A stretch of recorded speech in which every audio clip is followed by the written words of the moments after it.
So, yeah, this is me, kind of looking deceptively demure. I just spelled that myth fairly early. This is also me. Somebody told me I couldn't reach the cherries. You don't want to tell me I can't do something. It's the best way to get me to do it. So, of course, I was going after the cherries. And this was a few years later, not so little, not so cute, still just as determined. You wouldn't know from looking at those pictures that I was raised in what we call the man box. Can anybody relate? Yeah, we know what the man box is, right? So I think my dad might have been hoping for a son. That wasn't what he got, but didn't make any difference. I was still raised in the man box. But, you know, I bet a lot of women out there were raised by the same rules, or you found your way into that box at some point, especially if you went into a career in business, right? What's the man box? If any of you don't know what the man box is, it's this place where if you're sick, you're tired, you're injured, well, you just man up and do it anyway, right? And if you're scared, you know, it's chin up, grow a pair, whatever. And, you know, if you're sad, you're depressed, well, you just remember big boys don't cry. And that goes for girls, too. So that's the man box. It's not a fun place to get stuck, no matter your gender. But those lessons did come to serve me very well. My father passed away over 30 years ago when I was in my early 20s. And those man box lessons stuck in my head. And they come in handy sometimes. They came in really handy. I left college, actually, to take care of my father in the last stages of bone cancer. And so right after that, you know, I was at loose ends. Do I go back to college? What am I going to do? I went and sold cars. Now, this was small town, southeast Kansas. So it wasn't really cars. It was more trucks, but whatever. Those man box rules came in really handy. They've served me very well in business, you know, in getting into management, leadership, becoming a consultant, becoming a coach, business analyst, all that stuff. Those man box rules have served me very well. But certainly they can be very confining, right? Because when I started out, to be in business, male or female, you had to be tough. You had to stand your ground. You had to outshout, outsmart, outperform pretty much everybody in order just to be heard. And that kind of sounds like business as usual, doesn't it? Yeah, it is. It is business as usual because for many, many years, decades if not centuries, business especially has been a masculine-centric power structure. Would you agree? Very much so, right? So, right or wrong, that's the way that it's been. Women have certainly found some places at the table, but even when they did, generally the standards by which business got done were defined by the people that had had those seats before, and that was largely men. Now, there have been some exceptions. This one in particular I'm very fond of. Colleen Barrett definitely breaks that mold. Her mantra, lead with love, has been very successful. I had the opportunity to share an event with Colleen several years ago, and if you've ever met this woman or listened to her speak, you know that she embodies that mantra of lead with love, both the leadership and the love, completely. Just a walking testimonial to what that does in business. But I don't think anybody could argue with her success or with the legacy that she's left at Southwest. For the most part, however, women are still conforming to the man box if they want to have top leadership roles in business. So how do we change that? Well, people have started trying to change that by doing studies, right? That's what we always do. We want to change something. We need to find the problem. Let's do a bunch of studies. So there have been so many studies done on the effectiveness of women in leadership roles. Go Google it. Well, I mean, not right now because I have limited amount of time. So don't do it right this minute because I will tell you you'll get page after page after page of all of these articles and white papers and infographics, and some of them are funny and some of them not so much. And page after page, I found one article. It said there were hundreds of these studies on the effectiveness of women in business leadership roles. And I thought, I'm not going to read all of them. But let me give you some examples of ones that I read. Okay, here's just a few. There was this one, and we had this one, and we had this one, and we had, okay. Those kind of start looking compelling, right? If you just look at the findings of these studies on whether or not women can be effective in business leadership roles, you start thinking, well, this kind of fuels that idea that women in leadership roles is actually one of the keys to business growth. Because they come, and these studies and many, many others, come to the same basic conclusion, that businesses with a high number of women in leadership roles see greater financial success. So why then do we still see the lack of diversity in gender roles at the top? Why do we still have a disparity if it's that obvious? I bet you guys have some theories, right? Like, got a theory, I'd love to hear your theories. But really, when you look at it this way, here's what I know. I've spent most of my life somewhere in the trenches of this gender war. I actually started my consulting career in medical management at a time when pretty much all the other medical management consultants were male, and they had DR in front of their name. I wasn't either one. So I didn't really have a lot going for me, except I was extremely effective. So I became somewhat of an exception, right? I went through many years of competing in that world, competing in the strategic analysis, business analysis world. And most of my peers were men. And so there's a lot of testing that goes on. I think they did their own studies on the effectiveness of women in business leadership roles. And most recently, I served on the executive business team of an online magazine that's devoted to the issues of masculinity in our modern world in this century. And I saw it from the other side, from men saying, hey, wait a minute, we're very confused about what's expected of us these days. The gender roles are shifting. Now, what are we supposed to do? And hey, we haven't had it all so easy all this time. I mean, you try taking off for childcare when you're male, right? Valid points. So I've spent a lot of years in that kind of in the trenches, so to speak. And I can tell you this, if we try to understand this disparity through the lens of gender alone, we are setting the business world on a sure path to failure. Why do I say that? Because what we're doing is we're examining who's better. Not what it takes to be successful, but what gender it takes to be successful. We're looking for who's superior. And a gender war is always, always a zero-sum game. So what do all those studies miss out on? They're all missing out on one factor that has never really, as nearly as I know, been examined. Masculine energy is not exclusive to men any more than feminine energy is exclusive to women.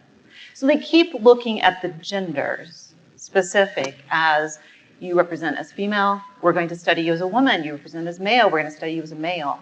What they haven't really done is said, what are the characteristics of masculine and feminine energy, and how do those contribute to business success, right? So what do I mean by masculine and feminine energy? Well, these are some traits that we usually think of as masculine. And by the way, this isn't something that I just created. I didn't just randomly say, well, when I observe men, they look a lot like this. So I'm going to say that's masculine energy. When I observe women, they look like this. We've understood these energies as masculine and feminine since the beginning of recorded history, if not since the beginning of time. So it isn't about gender. It's about what we think of as masculine energy. Sometimes it's referred to as the divine masculine, divine feminine, yin yang, whatever. But these are just traits or characteristics. I sometimes call them superpowers, right? Just look at these as superpowers that anybody can embody. And these are the ones that we normally think of as masculine, all right? So if you look at those, you know those are very important and I would say essential to business success. These are superpowers in business, and nobody is suggesting that we need to structure a business without them. But what about the feminine superpowers? How do those show up in business? How do we understand the importance of these traits and characteristics and energies in business success? Well, some of them are maybe a little more obvious than others. So if you think about creativity, collaboration, even intuition, those are words that you will find in a lot of value, mission, vision statements, right? Companies understand the importance of those traits. They may not understand that they're feminine in nature, but they understand the value of those traits. What about something like compassion? So if you think about it, compassion is the counterpart, if you will, to competition. And we know that business leaders have to be comfortable with competition, but where does compassion come in? So you're probably thinking, well, compassion might come in terms of customer service. Compassion might come in terms of employee loyalty. Compassion might come in terms of branding, messaging, understanding what the buyer wants, right? But would it surprise you to know that compassion can actually create changes in the brain? Yeah. In 2004, there was a group of neuroscientists, one philosopher that always breaks up the flow a little bit, right? You had one philosopher, the Dalai Lama, and some other monks that met to discuss whether or not mental training could create clinical changes in the brain. It was an interesting study, and one of the studies that was reported in this book, Train Your Mind, Change Your Brain, was a study that they did on monks who had logged thousands of hours in meditation, or what we would certainly consider mental training. And what they found is they used a functional MRI, so basically a brain scan, if you will, and they would ask a monk to put themselves in a certain state, state of mind through meditation. And what they found is when the monks put themselves in a state of compassion, gamma frequency in the brain went up dramatically. Now, gamma frequency is the highest frequency we've measured in the human brain. It's associated with peak performance. It's associated with improved memory and recall, improved physical performance. It's associated with being able to process information more quickly and more accurately. If you've ever had that, yes, I can do anything kind of feeling, there's a slide of somebody doing that better than I can. But I bet all of you can do it, right? Ever had that, yes, I see some of you doing it, that I can do anything kind of feeling? It probably means that you were experiencing a lot of gamma frequency activity in your brain.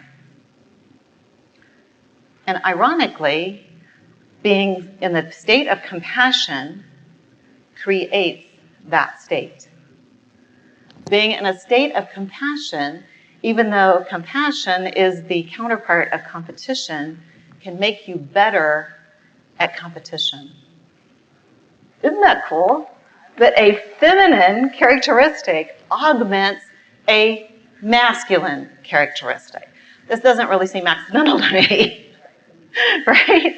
So when you think about then the masculine and the feminine, and you think about those studies, my challenge to all of you is to look at it this way.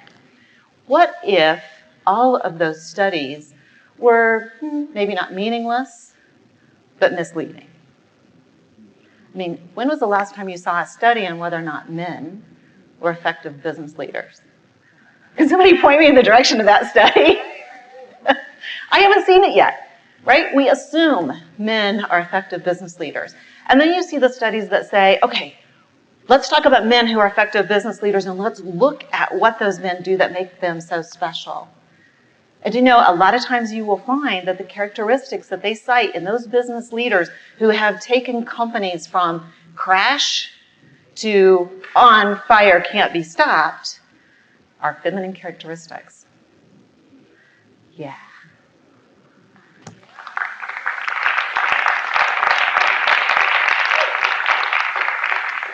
So what would happen instead of studying the genders in business leadership if we studied the characteristics? What do you think would happen if we said, how does this characteristic impact business leadership? Not whether or not it's masculine or feminine, because they aren't exclusive.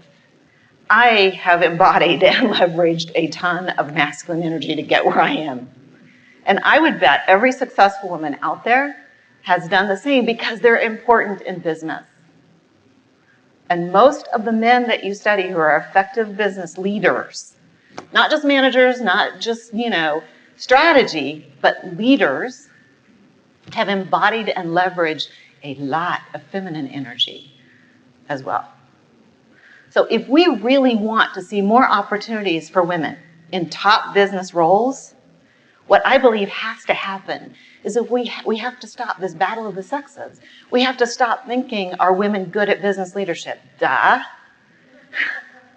We have to start thinking, what characteristics are important in our culture? What characteristics are important to our people? What characteristics are important to our success as a company?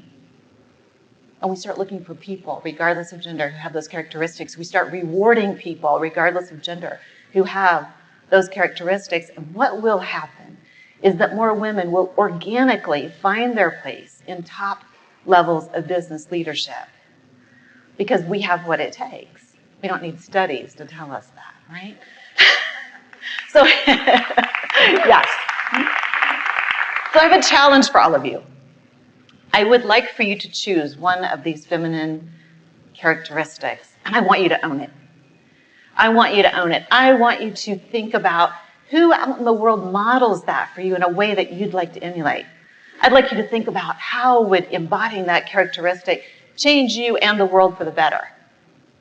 And I'd like you to think about how you can use that, how you can put that to use in your thoughts, in your feelings, in your actions every day. Because when we do that, not only do we have businesses in a world that's less stressed, more creative, and more productive, we also create businesses that are more financially stable in an uncertain economic environment. And that is good for all of us. Thank you.